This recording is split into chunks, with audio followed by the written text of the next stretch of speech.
Janet, Kuypers. Yeah, it's huge. Oh, thank you. Oh gosh, it makes it tall.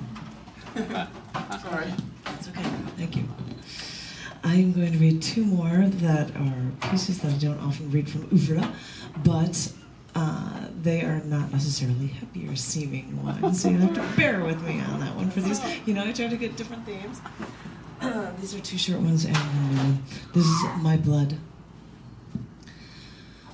Take my blood, it is yours. Take the blood that runs cold through my body and fill my veins with the tears I have too often cried for you. This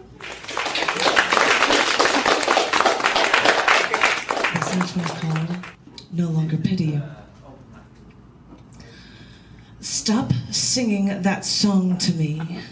I can no longer pity you. The words are hollow and only echo in the past. You don't know what they mean. You can't know. It is not your luck that has turned you. It is your inability and unwillingness to live. And yet you have turned, and I can no longer pity you. That song has no meaning to me anymore.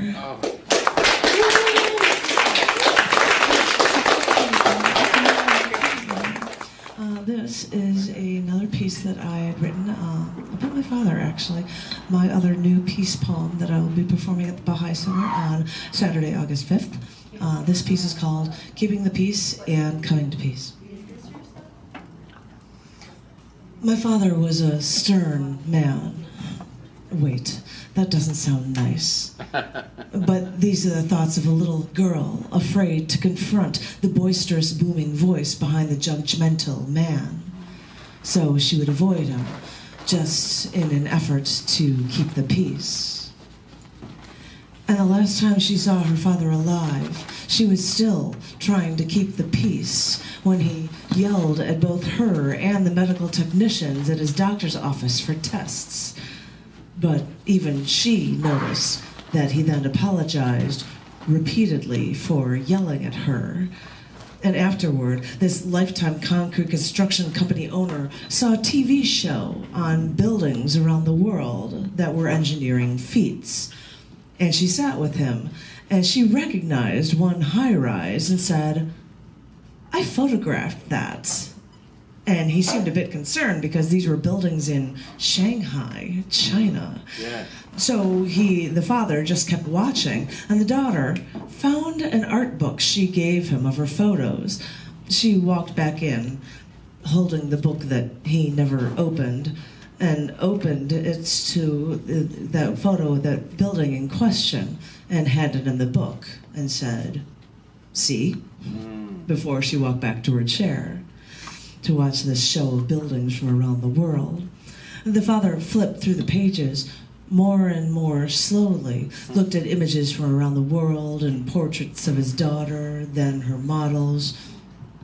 "I was just looking to see if I recognized anyone," the father said at the portraits of people before he said to her, "You know, you're very good at this. Wow. You're very creative." And with this, he stopped speaking, and the daughter only said, "Thank you," before she took the book back and put it on his shelf. The book that she got back weeks later, weeks after he died. Looking back, all the daughter could think was that this might have been the father's only way to come to peace with their lifetime of subliminal tension, that this last night together may have been his only chance to connect with his youngest daughter in his only way to come to peace.